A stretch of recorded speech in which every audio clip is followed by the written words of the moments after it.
You are listening to the award-winning The Young Jerks with Mike Crawford. Welcome to the show. It's Mike Crawford, Young Jerks. Very happy tonight. We got a big cannabis summit, as we're calling it. Lots going on right now. I'm trying to do everything at once, always on the show and off the show. But I'm really happy. I'm going to leave it to not saying too much to kick off the show. I just want to get these guests up. We only have like an hour. I don't even know where to start. I should just bring them all up all at once. And then we'll have them introduce themselves, because we have a show tonight that I think is going to represent everything in cannabis that's important for the stakeholders. I always look at the stakeholders, and I think there's three groups, and the three guests I think are going to represent them well. One is the workers, cannabis workers right now. Also, we're looking at social equity, obviously, which is a big thing. And then another one I think that gets overlooked an awful lot, as well as the workers, is consumers and patients. So we're going to bring up all three guests right now. They can introduce themselves. I guess, who wants to go first? I want to kick it off with each one of you just describing who you are and what you think is really important right now in the conversation around cannabis and in your area, what you kind of focus on. Who wants to go first? Who's ready? Look, they're all so polite. We're all Chris ready. Goldstein. Let's let Aiden go first, because I think Shaleen and I are just meeting Aiden for the first time. Shaleen and I know each other. We know you, Mike, but I've never met Aiden, so I'd love to hear who he is. Which is going to be awesome. This is going to be a good show, because I'm really excited about all three of you being here together and bringing you all together. So yeah, let's start with ladies first. Shaleen Title. I know she's always prepared and ready to go. Let's bring Shaleen Title up. We'll save Aiden for last then. Best for last. Yes. Thank you so much for having me on the Cannabis Summit. My name is Shaleen Title. I currently run the nonprofit think tank Parabola Center, which is focused on social equity as well as small businesses. But we care about consumers and workers as well. I think honestly, those four interests overlap about 90%, and I think we have Big Tobacco and Amazon and MSOs, running the show right now. And that is who we do not represent, who we do not take money from. And really, I started Parabola Center because I was seeing, especially when we talk about federal policy, that we don't have enough representation for our interests, which I think is really the general population's interests. And then briefly, my background, I'm a drug policy activist and attorney. Going back about 20 years, I started with Students for Sensible Drug Policy. When I moved to Massachusetts, I met Mike, I met Chris, a lot of local activists, and I was an entrepreneur. I started THC Staffing Group, which is a diversity and inclusion focused recruiting firm. And I served as a regulator here in Massachusetts from 2017 through 2020. Cannabis Control Commissioner. And that's a good introduction of who you are. What do you think is really important right now to kind of highlight on this show, coming from social justice in the cannabis industry? I think you mentioned MSOs. I know you probably want to mention tobacco.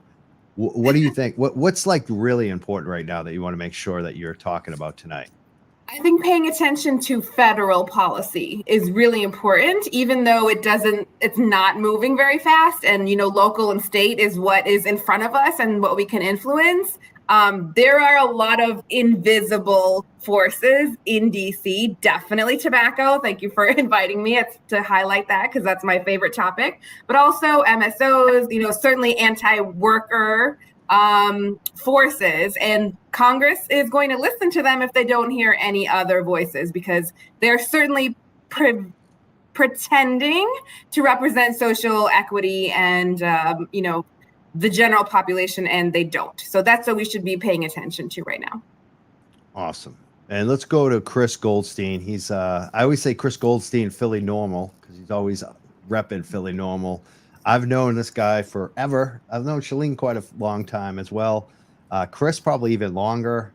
You're probably one of the first people ever to put me on a show, on a podcast, the Normal podcast, like years ago.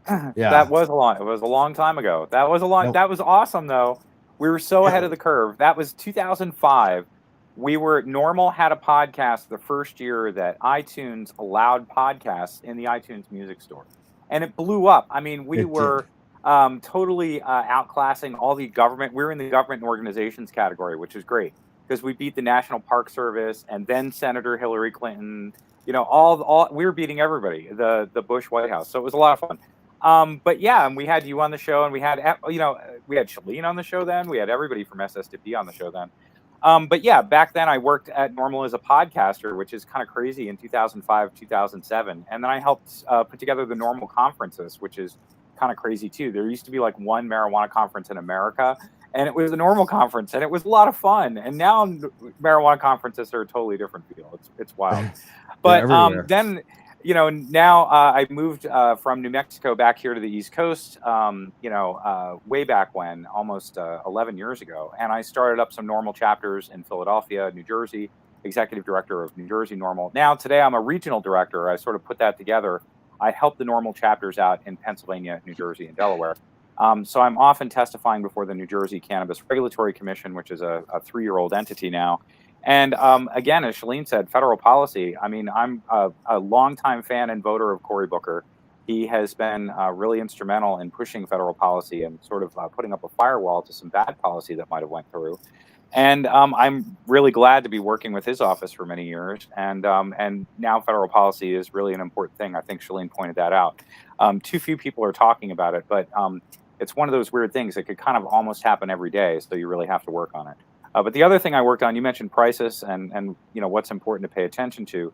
Here in New Jersey and Pennsylvania, when we talk about the MSOs, they dominate the market. In Pennsylvania, the MSOs own every single permit. In New Jersey, when we launched adult use earlier this year, they owned every permit. They were guaranteed this sort of first-to-market access.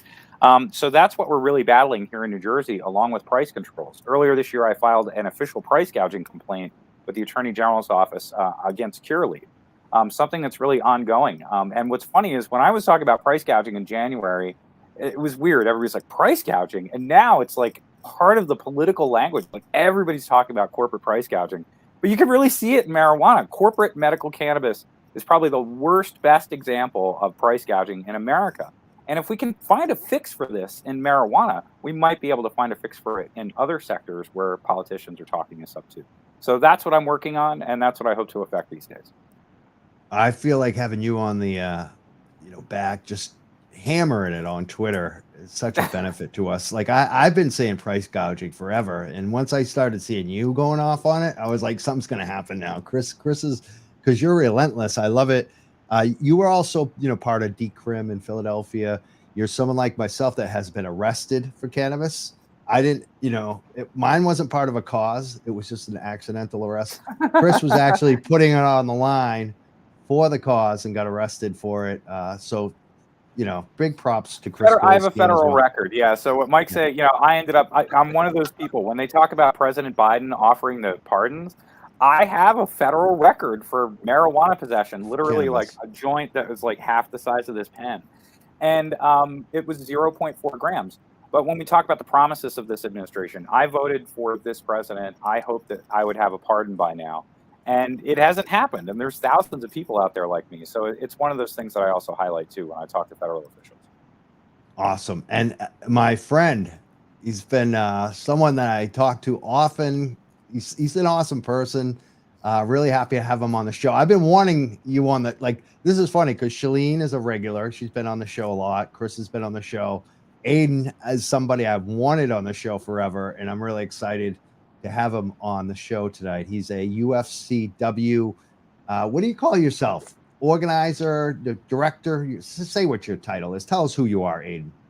Officially, I'm the organizing director for UFCW Local 1445. But at the end of the day, I'm just a union organizer who wants to help cannabis workers. I came out of the industry out west in Seattle. And I spent some time organizing cannabis workers across the country. Chris, to your point, spent a fair amount of time in New Jersey and Pennsylvania. You're absolutely right about the dominance of the MSOs in that market. And, it's pretty much the same story everywhere you go of monopolization and consolidation of the industry. And very rarely are workers given a fair share or really any seat at the table. And this is obviously a workers' rights issue. And I think there's clear roll-ins to jobs and the overall health of the economy as far as making sure that these cannabis jobs are good union, family, and community sustaining jobs rather than, basic minimum wage jobs that end up being an overall drag on the social safety net. But it also rolls into very serious social equity and consumer rights issues. I mean, anyone who runs a grow can tell you that if the morale at the grow is poor, if the workers are being mistreated, if they're not being compensated fairly, that is going to have an effect on the medicine, and that is going to have an effect on the public's health as a whole. And as far as social equity, I think we got to remember that a lot of these workers are coming from very vulnerable communities where there's been a history of oppression. And these are folks without a lot of resources who see the cannabis industry as an opportunity to grow. And quite frankly, they're being taken advantage of. And that's where the union steps in as a way to help workers organize and fight back against these kind of things. Thank you, Aiden. What do you like? I know you've worked on a lot of campaigns. We even did some work together with New England Treatment Access. What are the things that people need to know right now about how to support workers, and what's big right now?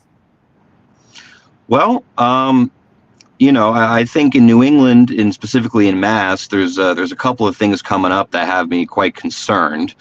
I think even during the heyday of adult use in Massachusetts, right, when Massachusetts was the only adult use state on the East Coast, Netta Brookline was seeing 3,000 people a day, and you were getting 4,000 a pound wholesale for really poor quality cannabis.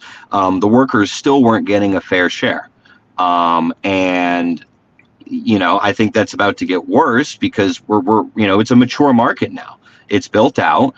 And if anything, we're going to see a drop in the wholesale price going forward. We're already starting to see it. Whether it clears $1,500, $1,000 a pound, if it hits $500 a pound like Michigan, what I'd like folks out there in the community to be aware of is that yes, price gouging is certainly an issue in cannabis, Chris. And to your point, absolutely. I saw it in Illinois when they first legalized, when every single MSO was selling an eighth for the exact same price across the board. And consumers are going to be happy to see the dropping, the price drop and to be able to buy cannabis for a reasonable amount. But with, as the margins get thinner, and especially with these big MSOs here in Massachusetts, I think a lot of them are not passing the savings on to the consumers. They're still trying to keep prices as high as possible at the dispensaries. But even when that eventually starts happening and, you can get an eighth in Massachusetts for the same price as you can in Maine or a more reasonably priced adult use state, a lot of that is coming out of the workers, right? I mean, if a lot of these companies, they're seeing declining profits and they're forced with the choice to either take a haircut themselves or give it to the workers, they're going to give it to the workers, right? And you're going to see things across the industry in Massachusetts. You'll hear about workers having their 401ks taken away, their employee discount taken away, their health care plan being changed up. I mean, this is exactly what we saw in Michigan when, a year ago this time, it was a healthy $2,500, $3,000 a pound, and then it quickly went to $500. And, you heard about whole companies that were removing healthcare access for their employees. So as the market as prices continue to drop and as the market continues to mature here, I think that's something that patients and consumers and activists should keep an eye out, that the $15 eighth at your dispensary, that might mean that the workers at that grow lost their employee discount. And seems like it's finally actually coming to Massachusetts. Like, we're starting to see price drops. I'm expecting a lot more with the number of grows coming online, which brings me to something, Shaleen, you mentioned you want to talk about, and I think it's a big topic, is the SHIP Act. Like, because that affects the growers. It's going to help because some of my friends, they've opened up and they're having issues. Their wholesale price has already dropped, but the price at the stores really hasn't dropped as much. And some of the cultivators definitely would like to sell directly to the consumer, but it's also going to hurt some of the workers. Tell us about the SHIP Act, Shaleen, and your thoughts on that, and we can do a roundtable on the SHIP Act, I guess, the national policy. Absolutely. Yeah. So this concept of small businesses being able to directly ship their products to consumers is lifted from advantages that small wineries and breweries have, craft producers. And I think there's the Massachusetts question, the national question, and then short term and long term. So just breaking it down a bit, the SHIP Act is a federal bill that was introduced last week by Rep. Huffman in California. And it triggers upon legalization. So once cannabis gets descheduled, which is a big concern for anti-monopolists, because if you deschedule cannabis without any protections for small businesses, and then the Amazons and big tobaccos of the world come in immediately, that means it's hard to see how any small business would survive. It's even hard to see how MSOs would survive, frankly, because they're technically mid-sized businesses relatively. So the SHIP Act would immediately at that point kick in and allow small craft businesses based on size, producers and cultivators, to ship directly to consumers. So it raises some questions about if kids open the packages, if there's edibles, these kinds of things that can be addressed by regulation, but they have been for wine. They're certainly addressable. The more important thing, the reason why Parabola Center has waited until now to endorse a federal bill, the SHIP Act is the first federal bill we've endorsed, is because of the way it was developed. I think that's just important as the substance. So it was actually craft growers who got together from across the nation and developed this bill because they were sick of seeing, frankly, all of this corporate bullshit over and over and just like giving them scraps, in one paragraph. Whereas this is like this simple, elegant bill that just has this one provision. And so I think you can take a lot from that concept. If you look at Massachusetts, we have, as most people know, delivery exclusivity. So for our first 3 years, only social equity businesses can participate in delivery. We're in that 3-year period now. That also was developed by social equity businesses. And so the idea that you can have a specific group that everyone wants to uplift and support have a specific type of benefit is something that we should really explore. And imagine if you layered something like the SHIP Act with a state level social equity program potentially, or something for retailers or delivery, so you're then covering the whole supply chain. It's really exciting. The last thing I want to say on that is if you're in Massachusetts, I just want to flag for you, before I left the commission, we created a exclusive right for social equity micro businesses to directly deliver their product to consumers. So an example, actually the only example I know of, is Freshly Baked in Massachusetts. They're a minority-owned, veteran-owned micro business. They make these great gummies, and they can manufacture them and deliver them in a vehicle directly to consumers. They're the only ones who can do that. So that's really exciting, and I hope people look into the SHIP Act. If you like it, talk to your representative, and then also think about similar innovative, out of the box type of policies, because it doesn't have to just all be, deschedule and open retail stores and that's it. That's not the only way that we can have a market. Perfect. And who wants to go next? Aiden, I see, or Chris Goldstein. Let's go to Chris first. You mentioned, since Shaleen and Aiden are here, I think that, we're talking about prices and we're talking about getting craft cannabis out as one of those ways that we can get the price down. In New Jersey right now, I do a survey of the adult use and the medical market here every week. And the price has actually gone up. When they launched adult use in April, you could get an eighth for $45, which is still outrageous. I mean, we're talking like 1994 in college level prices. So dorms, $45 an eighth is expensive. Now it's $60 an eighth, $70 an eighth, $75 an eighth.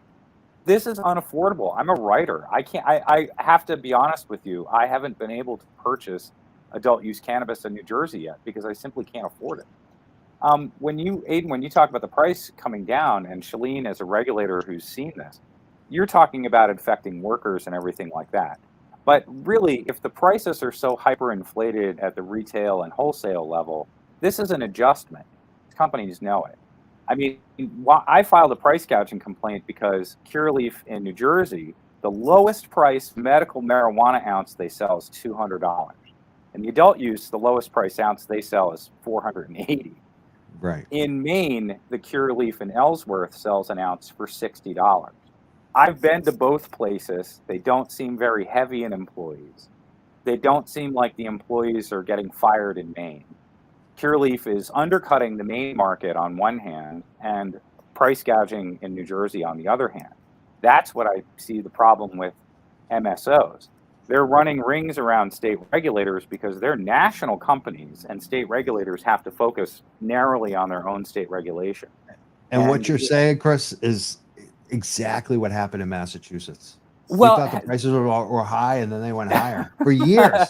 2016 till now, we're finally getting a break. Like, well, and you know, I also have to point out that was well, we're talking about flower too. I mean, Yeah. there's a whole other range of products that have gotten expensive, and those are the vape carts and stuff like that too, which are in New Jersey lightly regulated, in my opinion. But so for both of you, from Shaleen, you've seen this as the state regulatory level. Like, as the prices come down, do businesses go out of business? Do the MSOs leave? I haven't seen that. I mean, in fact, in Maine, I've seen the MSOs move in as the prices go down. I mean, for what we saw in Michigan, when the price collapses, it's the little folks who go under, right? Because they're not nearly as well capitalized. They can't afford to operate at a loss for a couple of years, and they're dependent on a limited number of markets. But that's because they have little folks there. I'm saying here, we don't have any little folks. Okay, there are no little folks in New Jersey or Pennsylvania. So if that's correct. If we see a market adjustment, if the price goes down, I don't expect Curaleaf and Columbia Care to start firing employees. But what's funny is that they threatened to do that earlier this year. When the CRC said that they were going to delay their licenses, Columbia Care and Curaleaf were like, oh my God, we're firing everybody. Everybody's gone. Just show them the door. They're out. And they got their license. One other thing I wanted to ask both of you about, which has become a contentious thing around here, is labor peace agreements. So regulators and in statute and regulations, they've required that dispensaries have labor peace agreements with unions. And very few unions will work with cannabis dispensaries. In fact, your union, UFCW, is one of the few that does. But a labor peace agreement means that the employees can't ever picket out front. They can't ever make a show if they have a labor problem. And from what I've seen, it's not a very good job working for these places. Like you said, you get like $15 an hour, you get minimum wage to do a lot. It's like basic retail. You get a lot of responsibility for a little bit of money. And if the company has any financial problems, you're the first one to lose some benefits. So I don't know. Are labor peace agreements a good idea from a regulatory and a union standpoint? I feel like labor peace agreements are limiting workers from getting what they need in cannabis dispensaries right now. And they're required. So, like, you can't work with a union. You can't have a union unless they have a labor peace agreement that says you won't pick it out in front of the place, which seems it really hamstrings union members. We got two questions now from Chris Goldstein. This is funny because this was like the next step, actually, is to open it up and have you guys ask questions. And Chris has already got two in, so this is perfect. I guess let's go to the labor peace agreements to both of you first, and then we'll talk about the other part of the question he had. Aiden, you go first. You're the labor guy. Yeah, so just a review for those who don't know, a labor peace agreement is an attestation by an employer that they will respect the rights of organize. And in return for this, as long as the labor peace agreement is being upheld, the union and the workers give up the ability to strike, picket, boycott, or engage in acts of direct industrial democracy, so to speak, right? Now, you can think of it basically as sort of like a mutual disarmament. And the reason why it's important in cannabis, you don't have to look much farther than here in Massachusetts, where there's no labor peace agreements, and the companies fight very, very, very viciously. New England Treatment Access is the best place to look. They fired 53 people at the Brookline dispensary. They were vicious at the Franklin Grow, and it took a very, very long time for the union to get a contract there. And by the time we actually got a contract, a majority of the employees who were there at the beginning of the union struggle were gone. Now, there's a couple of reasons for this. The first is just a higher turnover in the cannabis industry since it's a new industry. So if you have a 2-3 year long labor battle, which is pretty common when there's no labor peace agreements in place, by the time everything's said and done, very few of the original crew are still going to be around. And that in and of itself has a discouraging effect on organizing, because folks kind of sit around and ask, well, what was the point of it if we were all gone by the time the contract was voted through anyway? Now, the second bit of that, and this relates to a social equity issue, is why labor peace agreements are important, is that I think it was 3 years ago, the National Labor Relations Board, in a case out in Illinois due to Cresco Labs, decided that cannabis cultivators and anybody in a cannabis grow who is directly plant touching are agriculture workers. And the reason why this is significant is because agriculture workers are specifically exempted from the National Labor Relations Act, which is essentially the Bill of Rights, the founding document of American labor law. So if you're in a state that doesn't have its own ag law, as they call it, on the books, such as California, where a separate state process has been set up for agriculture workers to organize, you can't go to the National Labor Relations Board and have a union election for cultivators. So labor peace agreements are essentially a way around that, because it allows the union to dictate the bargaining unit, i.e. who is going to be included in the union and in negotiations. And I think it's worth pointing out that in states that don't have mandatory labor peace agreements, to my knowledge, there has not been a single cultivation facility organized in Illinois, which I think we all know is the home of the MSOs, right? I mean, they control that state like none other, and quite a few of them are headquartered out of there. And there hasn't been any cultivation organizing since that Cresco Labs decision, because there's no labor peace agreements on the book. And as far as exerting power for workers and being able to get them a seat at the table, these companies are most vulnerable at the grows. As far as where in the supply chain do you want to hit them, it's at the cultivation. And if those workers don't have any rights, and when the labor peace agreement is essentially a substitute for that, that's going to create all sorts of problems for product quality, for public health, et cetera, because, as a part of that, they have no whistleblower rights typically. So I think in a long way that's sort of an answer to the question of labor peace and why it's important in cannabis. That's Adian Coffey. He's an organizer with UFCW. They're an international labor union. Going back to a couple things that you said, Chris, you mentioned that UFC is like pretty much the only cannabis labor union, but I have seen recently, number one, Teamsters started to get involved. That was in the news recently. Are there other unions besides UFCW and Teamsters even, Aiden? Not to our knowledge, as far as, large labor unions with a lot of resources that are actively trying to represent workers in the cannabis industry. All organizing is good organizing. I always believe that workers are better off when they're represented and they have advocacy.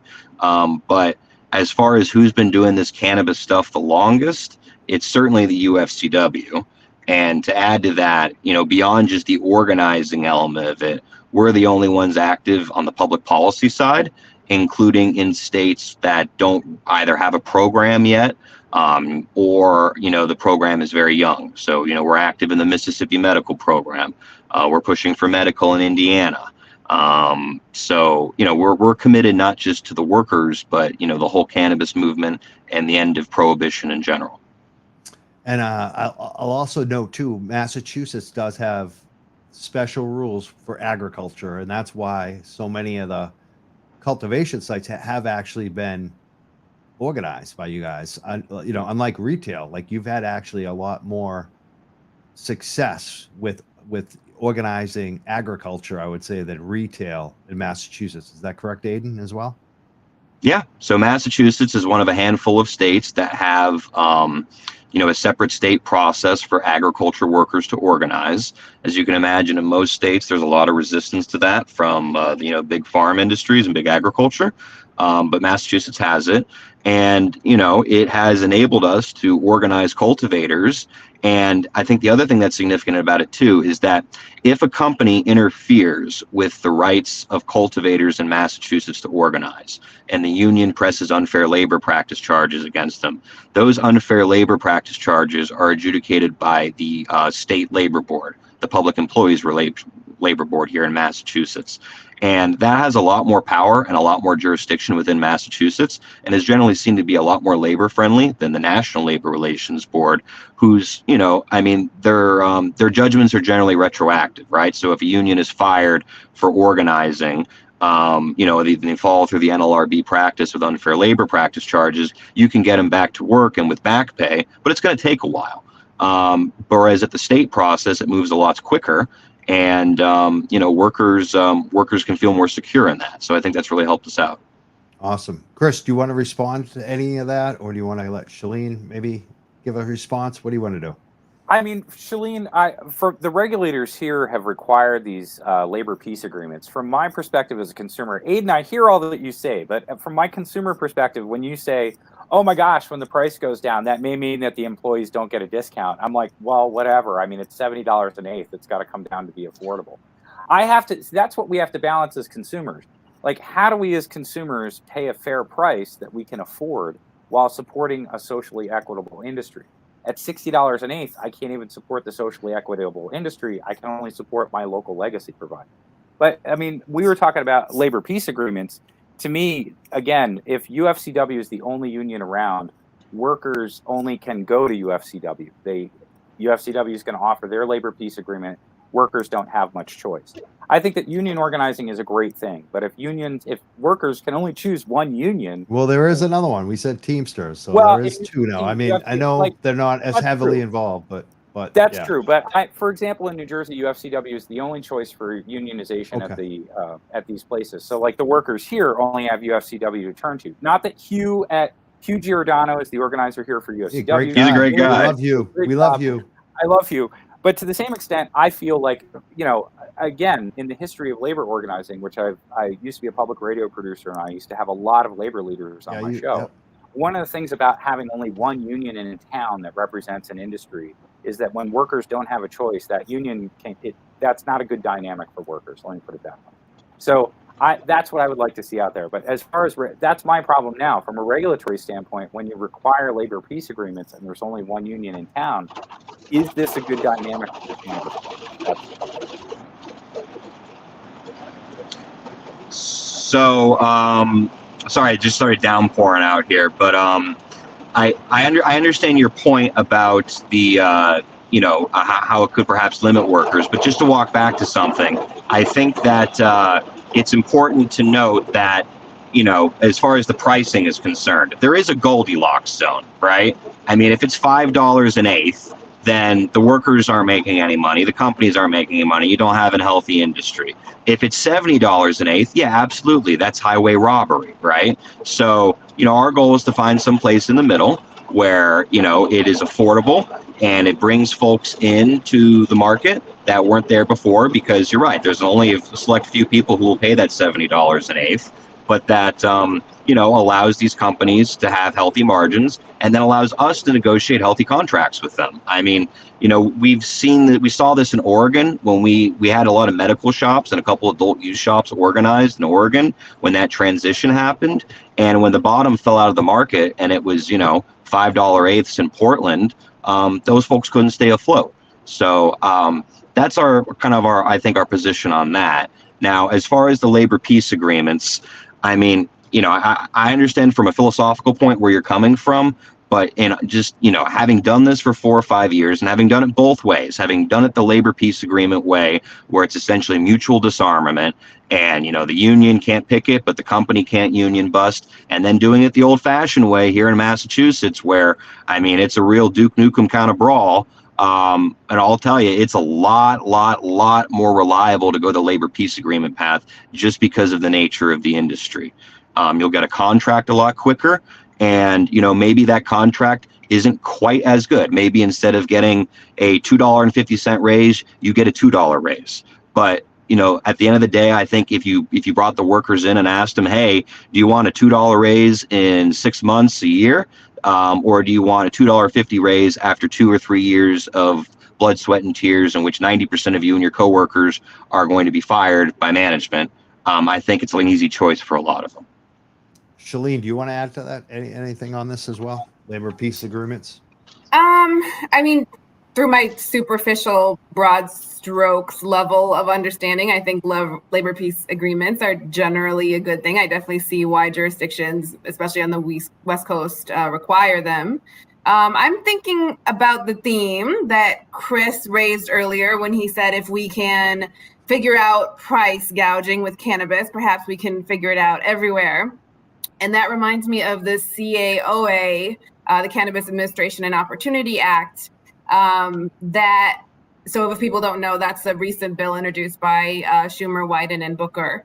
It has, I believe, some pretty extraordinary labor protections in the sense that if a company that is a marijuana licensee violates labor rights, they can lose their license, which I believe goes further than any other industry. Aiden, you can correct me if I'm wrong. But I think that is an excellent example of how we can use federal policy to further our values. And if it works, we can know that we can demand it for other industries as well.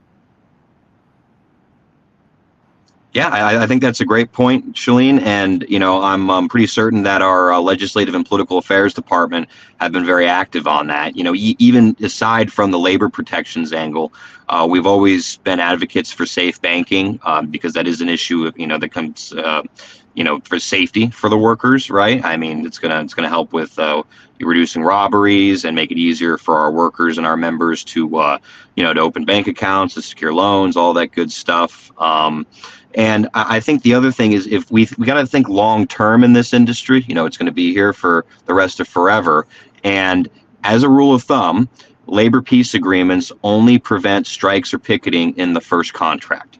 So, and when it comes up for renegotiation in 3 years, Chris, if the company is not making a fair offer to the workers, the union can absolutely take those workers out on strike.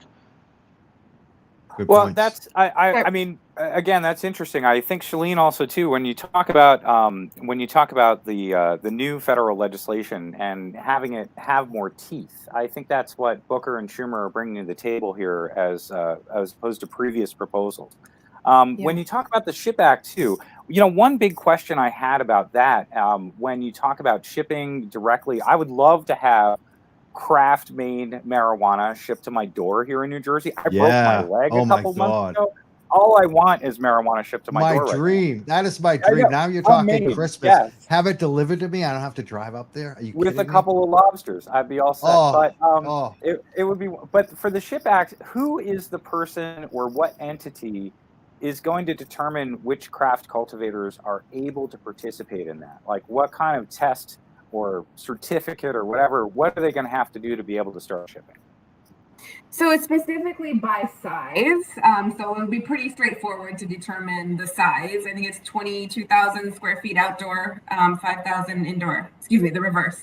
But the tricky part is how do you control the ownership, right? What's to stop me if I own an MSO from, having my sister open a small craft cultivator and take advantage of that. So that's where I've written whole papers on this, but you can also look to Massachusetts to see the way that we determine ownership and control. It takes a lot of investment. So I think that is, one of the issues, one of many that is baked into the SHIP Act, where it would need to be addressed, but we're not starting from scratch because we've run into these issues in states before.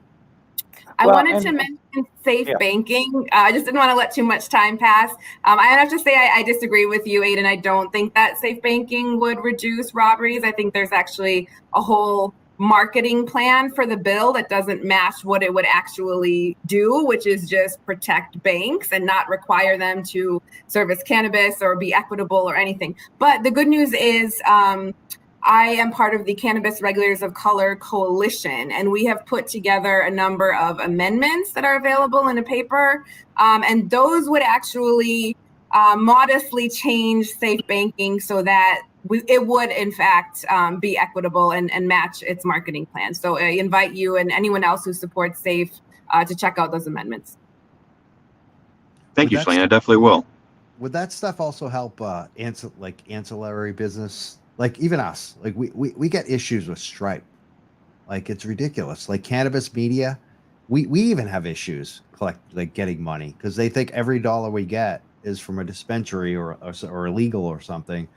And it's like it's coming from my friends. It's not like it's like $5. You know what I mean? Like I run into that as well. I think that help us? Anybody's guess as to whether SAFE would help that or not, because it's really about the perception of the risk by banks. It's not a legal prohibition on them. It's their decision. So my guess is a really big, Visa, MasterCard, Stripe, PayPal. I don't think that SAFE would change their actions because you're still working with a federally illegal product, but it still may, increase the level of banking generally. It may just, there's some finite number of banks that will probably decide to go from not servicing any cannabis businesses at all to some. But the point is, when you increase access to banking, that is not necessarily making it equitable. They may just offer more products and services at cheaper prices to bigger companies that they see as more creditworthy. Who by the way, they're already working with. I mean, all those companies, they got banks. In New Jersey and Pennsylvania and Delaware, we're talking about the MSOs again. They have banking here. They had to have, in order to apply for a permit in Pennsylvania, they had to have a bank account. Permit. Yeah, you had to have $2 million liquid capital in a bank account in Pennsylvania. That was actually a problem at the beginning of Massachusetts. Someone like one of the Shaleen remembers that. I do remember that. It's actually, crazy. Real quick anecdote. Some of you who watch the commission meetings might remember that we created these cash counters around Massachusetts, physical cash counters, because everyone was saying there's going to be all these piles of cash because these businesses can't use banks. So we created cash counters because we wanted to be able to collect the tax revenue. I did a public records request when I was writing this paper a couple months ago. Anybody want to guess how much those cash counters have collected in cash from the cannabis businesses? Not a penny. They've never collected a penny. It's all been electronic because they all have bank accounts. No way. Really? That's awesome. I mean, Shaleen, that's an awesome data point right there. Because again, I mean, that is one of the main, I've been looking for that. I mean, even when you go into a medical or adult use dispensary, you just don't see many consumers using cash anymore. Every one of them has a bank or they have a pay for ATM. I pay with cash and they look at me like I'm crazy sometimes. Some of these places, I'm like, wait, everyone's not like, I think they're even doing the tap thing. Like I don't use any of that stuff. Like, well, funny. I mean, again, though, that's a great data point for how the industry actually works. I have friends who run food trucks. At the end of the night, they're sitting on 35 large in their food truck. And there's no plan to help out the food truck operators with their cash business. But the marijuana industry really has had banking already. And when we talk about the Safe Banking Act, Aiden, for a lot of activists like me who've seen this for many years, I see the Safe Banking Act as just, a blessing for existing financial relationships. I don't ever see the Safe Banking Act ever reaching down to a small business here in New Jersey. What we've lobbied for in New Jersey is for the Economic Development Authority of New Jersey to give out small business loans to the cannabis sector, because that's the only way we're going to get some money now. I think that's the only way, really. Banks are never, as Shaleen absolutely correctly noted, even if you pass safe banking, the risk assessment by banks for any small business, let alone a cannabis small, go try and start a bakery today, Aiden. Get a big loan for that. Small businesses are seen as high risk. Cannabis small businesses will not get a business loan because of safe banking, but they will get a business loan from the State Economic Development Authority, and that's a completely different revenue stream available to that whole sector. Now, I might have gotten my federal bills mixed up. Does safe banking also include 280E reform? No. Is that the MORE Act? Yeah, I mean, the MORE Act, CAOA, the States Reform Act, any of them that would deschedule cannabis would, by extension, 280 would no longer apply. Okay. Gotcha. Since 280E is about taxation, federal code, because it's still illegal, doesn't allow any write-offs for dispensaries, so they're paying their full taxation on revenue. I have a question about like state tax. Well, You want to correct me? Yeah. Go ahead, Chris. No. 280E, I was going to say, one of the things you were probably going to, hopefully you're going to note that a lot of states have filled in the gap where 280E has, this whole argument over 280E and the IRS tax code has become messed up small businesses especially. What New Jersey has done is for the small businesses and for the social equity applicants that have applied, they will be able to write off all those things that you have in 280E on their state taxes. So they're not going to get it off their federal taxes, which is still a little bit of a problematic for these businesses anyway. But they will be able to write it all off their state taxes, and they'll get the same kind of return. So states are filling the gap on 280E. That's good news on 280E. Because other states like Massachusetts, I don't believe has that, and even going beyond the taxation issue, beyond the 280E taxation issue, I feel like the Massachusetts tax is too high. I feel like we voted on something. The governor and the Speaker of the House and the legislator, they immediately raised the tax on what we voted for. I feel like they changed the law recently. They kind of lowered or set a limit on the local tax, but the state is getting the full revenue. Should we look at lowering taxation on state level too, in terms of what the taxpayer pays, the consumer, I guess, what they're, paying, but also like this 280E, should we be doing that on what New Jersey is doing for the local businesses in Massachusetts as well? Actually, I don't think this got reported on widely because it happened like during the amendment making process, but actually the bill that Massachusetts just passed did include a state level exception similar to what Chris is mentioning, but I don't think it was just small businesses. I think it was all cannabis businesses. And I'm not sure, how significant if you just do it at the state level. I'm not sure how significant that benefit is, but it's certainly something, and it's a good gesture. As to whether our tax is too high, maybe. I mean, 20% is quite a bit. I don't know. What do you think? Yeah, I mean, 15% is what they just proposed, the governor and speaker, for sports betting, which I think is far more harmful. I mean, we're talking about harm reduction. 15% for sports gambling, but 20% for cannabis just doesn't make sense to me. I don't think alcohol is paying 20%. I don't think even cigarettes is paying 20%. What do you guys think? I think reducing the tax is a good idea if there are conditions attached to it. So California pretty recently did that. They lowered the tax, but only for companies that meet certain thresholds as far as paying a living wage to their workers, offering benefits of a certain caliber. And you can justify that pretty easily to legislators and policymakers by saying, look, you've got all these companies that are paying their workers horrible wages, and they're on the social safety net, right? They're on SNAP, they're on state Medicare, all of that. If these companies raise their wages so that folks are self-sufficient, you're actually going to get ahead even with the reduced tax revenue that you're going to have coming into the state, because these companies aren't double dipping anymore the way Walmart does. So I think, yeah, I love that. Under the right conditions. conditions. I love that for the state. I love that for the workers. I love it for the consumers. Like, we feel better about shopping. Like, that is like win, win, win. That's brilliant. Is something like that currently in place, Aiden? Anywhere? In Cali, yeah, they just did it out there. I think it's passed by the legislature and signed into law. I'd have to double check the name of the bill, but I think that's definitely something that we should consider here in the Commonwealth. Chris, what do you think, Mr. Consumer? Yeah, 15 and 20%, it's way too high.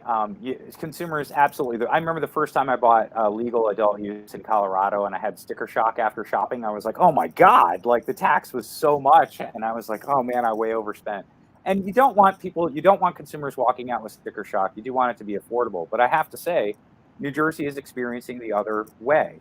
The industry lobbied for a different tax structure here in New Jersey. In fact, some of the new adult use dispensaries that are MSO corporate owned they opened in economic development zones in New Jersey that have half the sales tax. So they were able to charge half the sales tax on the cannabis because of their location and because of the way their permit was issued.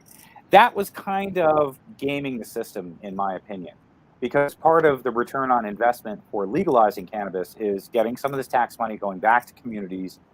This was very carefully done in New Jersey, where the tax revenue for cannabis is going back to specific, zones in the state.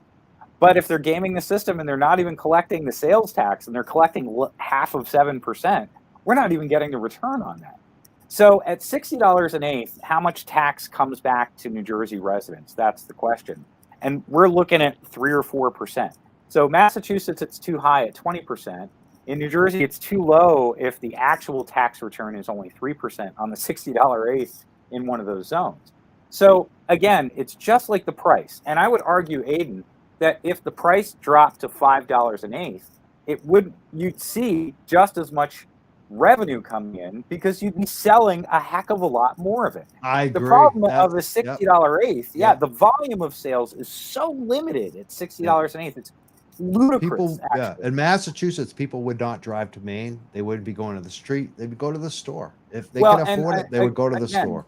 The question for the industry is, how much of the market of consumers are you actually capturing? Are consumers shopping the legal market? If you're going to take me as an example, again, I've been an advocate of legalization, taxation, and regulation for 25 years, and I have not bought a single gram of adult use cannabis in New Jersey since April. I bought all my weed underground, no tax, from my local people, my local woman, actually. So, here's the thing. If you can't get a consumer like me in the market, how much of the market are you capturing? The $60 eighth is a hyperinflated value that isn't returning a tax investment, and it's not even returning back to the companies that make it.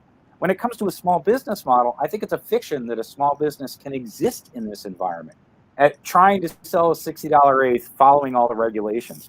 We're finding that out in New Jersey real fast. So, from my perspective as a consumer, it's weird. I can get quality weed for a good price, but it's not from a dispensary. When will that happen? That's the question. The industry is pricing me out of it. Regulators are pricing me out of it. And I'm not alone. I'm one of millions of Americans. So, it's getting further and further apart, it seems. I'm going to say 4 years from now. That's when you're going to be happy, Chris. That's how long it's going to take. Can you wait 4 years? Chris is going to be yelling. I think that's right. Because they told me that with medical marijuana 10 years ago, Mike. They said, just wait, Chris. As soon as we get some more permits out, the price will come down. And the truth is, 10 years later, these same stinking operators got the same stinking prices out of the same places. There you go. And we have a comment from Kim Napoli. She wrote, if the 20% tax must stay, redirect those funds to dedicated support for communities and infrastructure that needs it.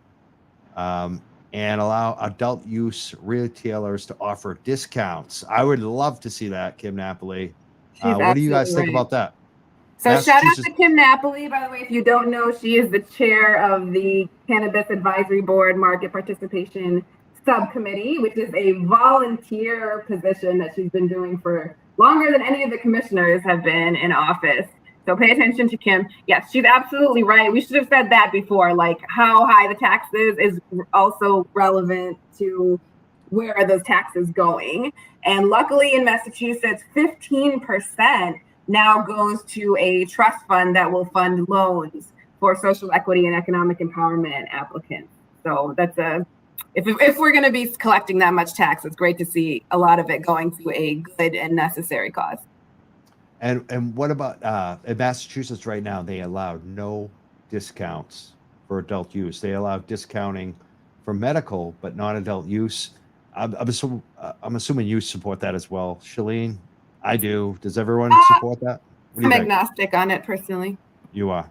What about Aiden and Chris? No discounts. You mean like, okay. So like one of the things I think that should happen is if you have a record for marijuana, you shouldn't pay any tax. That should be a discount. There should be a tax and for prisoners and victims of the drug war. You and I should get free weed. I support that. Okay. We can get there. How about I'm 4 down. years from now? Do I get free weed and no tax 4 years from now? I mean, heck, I just want like a $25 quarter. Okay, I want a $100 It's coming. ounce. That's all I You're want. gonna be like 60, but it's coming. I mean, I think I there's don't a know lot how of. old you are, but I'm just saying you're gonna be older.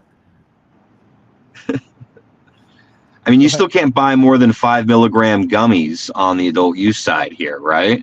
In Massachusetts. I mean, I feel like there's a lot of little things like the discounts, the 5 milligram rule that, I mean, you know, come on, the market's here. It's been here, and it's, you know, I think we can change those things now.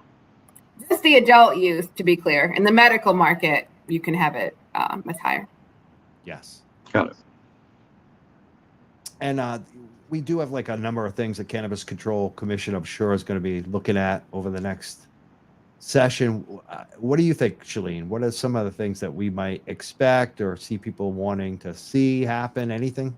So if you are like me, a typical like consumer of the policy in Massachusetts, you've probably been kind of asleep for a year because they haven't done a lot of policy making.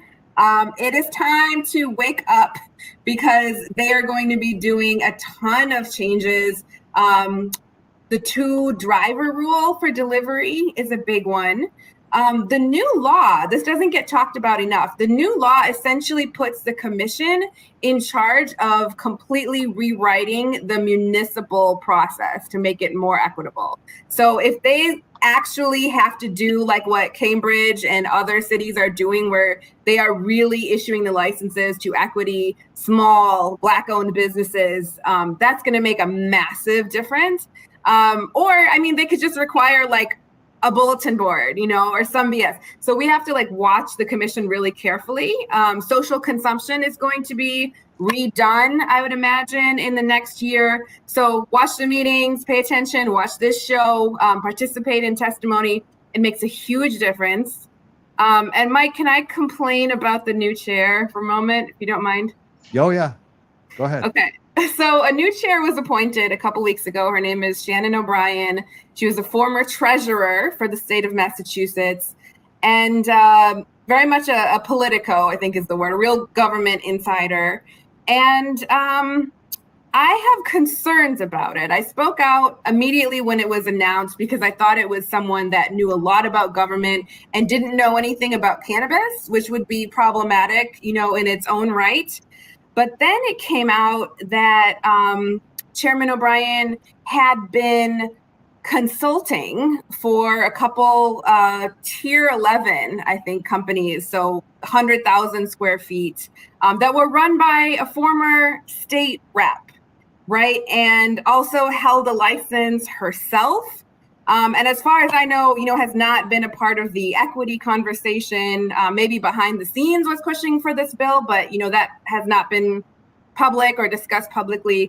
So I have some concerns, you know, and I'm not just trying to be mean, you know, it's not like this is a private individual. This is the person who I would say second after Sean Collins is going to have the biggest influence on how this law plays out, you know, and all of these important policies that the commission is in charge of. So are they just going to be saying the right things about equity, which, you know, she's already done, or are they going to actually be bold and take risks? Right now, a lot of that depends on how much attention the public pays and how much the public demands of them. So if you're the public, watch the commission and demand equity if that's what you want. I thought it was interesting that she got selected, a treasurer picked a former treasurer to be the chair. That's just like tells you all about what you need to know about Massachusetts, I guess. It's a club. It's a club. I also said when that got announced, we were talking, Shaleen. I said hackorama. That was my first comment on it. Was it hackorama? I don't have anything negative to say about Shannon O'Brien, but I just think it's a hackorama. That's what it is. Someone else said it reeks of cronyism. That was accurate. There you go. Got some other comments from Kim I want to read. Oh, yeah. Kim Napoli writes, CCC needs to remove the requirement of vertical integration for medical, extend all benefits of the equity program to the medical side, and add an exclusivity period on the newly issued medical licenses. I agree 100% on that. What do you think, Shaleen, and our panel? 100% agree. And I think, Chris, you had something you want to say? Well, on that comment, I mean, I think that Kim is absolutely right. What we saw in New Jersey is that the medical operators were given a flip the switch option to become the first adult use operators, and they were selling adult use and medical cannabis parallel. In fact, the very same strains. So we've seen the price go up for patients, access go down for patients, and as prices go up for adult use. I don't think it's a good plan, so I think that she's spot on. What we've seen in New Jersey is that the flip the switch plan of trying to have medical dispensaries serve patients and then be the first market to adult use doesn't really work. What I was going to say, I think, I think we've covered a lot in the ground in this conversation, and it's really interesting to hear about the inside baseball up there in Massachusetts. What I'm concerned about, what we don't have, we're lucky in New Jersey. Our New Jersey Cannabis Commission doesn't have anybody who's obviously associated with the industry. I think that that's rare now. I think that we're like the only cannabis commission that doesn't have anybody associated directly with the industry in an executive or on the board. When we looked at New Mexico, when they formed their cannabis commission, somebody who was working at a vice president at Columbia Care is now the head of the New Mexico Cannabis Commission. In Virginia, we saw industry reps be a part of it. Every state, like New Jersey, doesn't have anybody part of the Cannabis Commission, but they have to work with the Trade Commission, the trade association, which have become very powerful groups. The state trade associations of medical marijuana and adult use cannabis have become very powerful lobbies. And that's turned into federal policy with the U.S. Cannabis Council. I'm sure Shaleen's very, not maybe the biggest fan of the U.S. Cannabis Council. But these trade associations are huge, and they've exerted a tremendous, when Shaleen talked earlier about what's happening behind the scenes federally, that's who comes to mind. Trade associations, U.S. Cannabis Council. And we've seen they're placing regulators in key positions. That's what I saw about New Mexico. That's what it kind of sounds like in Massachusetts. I mean, I don't know who these players are, but when you've got somebody from the industry in a regulatory position, there should be a rule against that.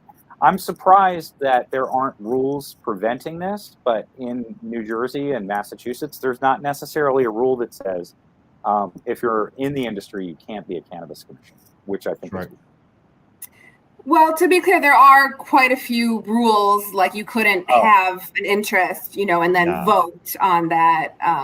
But still, I mean, I think, and again, nothing against Chairman O'Brien. I think that if you have spent your, political expertise to help something that's run by a former state rep. And to be clear, there's no indication that it's a connection to an MSO. These are local companies. But nonetheless, if you have, why would you choose, right, to help a former state rep and not help an equity applicant? I think that says something, and it does raise some concerns. Oh, also, there are very strict requirements in terms of statements of financial interest that you have to file every year if you're a commissioner. So any member of the public can examine that, and raise any concerns that they have. So there are certainly rules, to be clear. I don't want to suggest that there aren't. Well, yeah, and even in New Mexico, there are some of those rules in place, like that Columbia Care VP. She absolutely stepped down with enough timing to fit in with all the rules, no problem, didn't break any of the paper rules. But having people from the industry in these regulatory positions, I mean, I think there's a legal term. It's not just about a conflict of interest. It's about creating the appearance of a conflict of interest. And that comes into play in political positions much more so than business positions. But cannabis commissions are both. They're political/business things. And so I think that they really have to be held up to the highest integrity. I think when consumers see people from the industry on a cannabis commission, it's like, it just seems like the jig is up. Speaking of being up, our time is up. We're over time. So I want to thank you all for being here. I guess I want to give you each like a last moment to share whatever you want with the world, maybe how people can contact you, anything you want them to know. Just what your final thoughts. Who wants to go first? Aiden, I haven't heard from you in a while, so let's go with Aiden. Sure. So UFCW 1445 here in Massachusetts is working on something novel that I don't think it's been done in the cannabis industry before, and that is a Cannabis Workers' Bill of Rights. something that can be, first kind of developed conceptually, drawing from the community, from cannabis workers, and then I think down the line something that we hope to get into statute. There's precedent for this in other industries. Meat packing workers and packing house workers have a Bill of Rights. There's a lot of activists in Connecticut, and I believe also in your neck of the woods in New Jersey, Chris, that are pushing for a domestic workers Bill of Rights. And we think, as a similarly vulnerable population whose labor rights are not necessarily enshrined in federal law, that cannabis workers deserve the same. So we've set up a hotline, and we got a Gmail, cannabisworkersbillofrights@gmail.com. If you are a cannabis worker, patient, activist, or consumer out there who has some ideas on what ought to be included in the Cannabis Workers Bill of Rights, everything from, safety issues to economics to whatever, we'd love to hear your thoughts. Thank you, Aiden. And so people could contact you directly, UFCW 1445? Yeah, it'll be on the website, it'll be on our social media, or I think it's pretty easy to remember, just cannabisworkersbillofrights@gmail.com if you just want to shoot us a note, and feel free to do so anonymously as well. Thank you for saying that, Gmail. Thank you. Shaleen, what do you have for us? Thank you, Mike, for putting this together. Thank you, Chris. I always enjoy hearing you talk about price gouging and price fixing. And I always imagine when you talk about trade associations that they're probably just about to engage in price fixing, and then they see you and they're like, that guy's going to not let this happen. Aiden, I learned a ton from you today. Really excited about that California bill. I learned all about labor peace agreements. So thank you. And thank you to your organization for the excellent work that you do on federal policy. I want to close by talking about interstate commerce quickly. So I think there's a false binary when people think about interstate commerce. They think about just flipping a switch. Is there going to be no interstate commerce or yes? I think that is the wrong way to think about it. If we flip a switch and allow interstate commerce, we're going to immediately have Amazon, et cetera, put everyone out of business. If we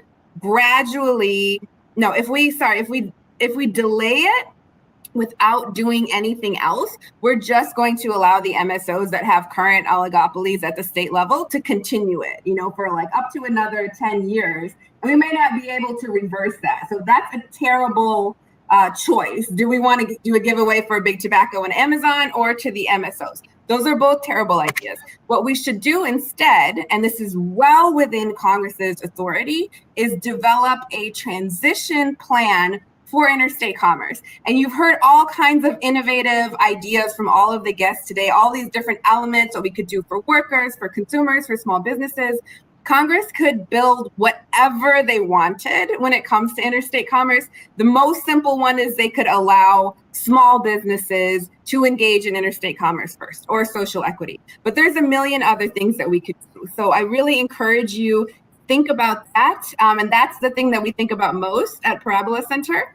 So come see us. We'll be at Boston Cannabis Week Friday and Saturday. You can also follow us on Twitter or Instagram at Parabola Center, and check out all of our resources at parabolacenter.com. Thank you, Shaleen Title. Chris, what do you have for us? Final thoughts? Well, this has been awesome. Guys, I broke my leg. This is like the first appearance I've done since I broke my leg 8 weeks ago. It's great to see you, Shaleen. Thank you so much. Everything the Parabola Center is doing, I'm following. And I want to let you know, so many people are. It's really a bright light out there for consumers and activists out there today who are working on policy. So many nonprofits and other organizations have not dug in their heels in this very important policy time. They've gotten a little lazy, I think, is the nicest way I could put it. But that's why it's great to see what you're doing. Aiden, it's great to meet you too. And, again, I've known you for a while down here. UFCW is doing great work. I just wish there were more, you guys could teach more unions so that there was a little competition for you guys. So as far as, New Jersey, what I'm doing right now, I'm doing data research showing that in Pennsylvania, where we still have marijuana possession arrests, it's mostly happening in Republican counties, and Republicans are against marijuana legalization. So they're arresting their own voters for it in Pennsylvania, which is hilarious. In New Jersey, we're, of course, working on the strange thing. We've legalized everything about marijuana except growing it at home. So that's what especially since I broke my leg, I could have had a whole garden up by now in the last 8 weeks. So I'm working on home cultivation here in New Jersey. I want people to keep that in mind. As we talk about corporate cannabis in America, that to me is the easiest option to combat price gouging and to give consumers a little bit more choice in their life, we need the ability to grow at home. And it needs to be as common as having a vegetable garden. It shouldn't be taboo. It should be like Barcelona. You walk down, you're in New Jersey, look, on the balcony, there's some cannabis. That's what I would like to see. So thank you very much, Mike. You're awesome, and thank you for having me on the show tonight. I appreciate it. Thank you so much, Chris Goldstein. I want to thank Shaleen Title, former Cannabis Control Commissioner with Parabola Center now, Adian Coffey from UFCW. I want to thank all our listeners, supporters. I want to thank people giving us reviews on the podcast apps out there. I started seeing some new ones. I was like all excited. Thank you. Really appreciate everyone who supports this show. We're the Young Jerks. We'll see you later. And again, thank you for all of the great guests tonight. Thank you, Shaleen, Aiden, and Chris Goldstein. Thank you. Take care, everybody.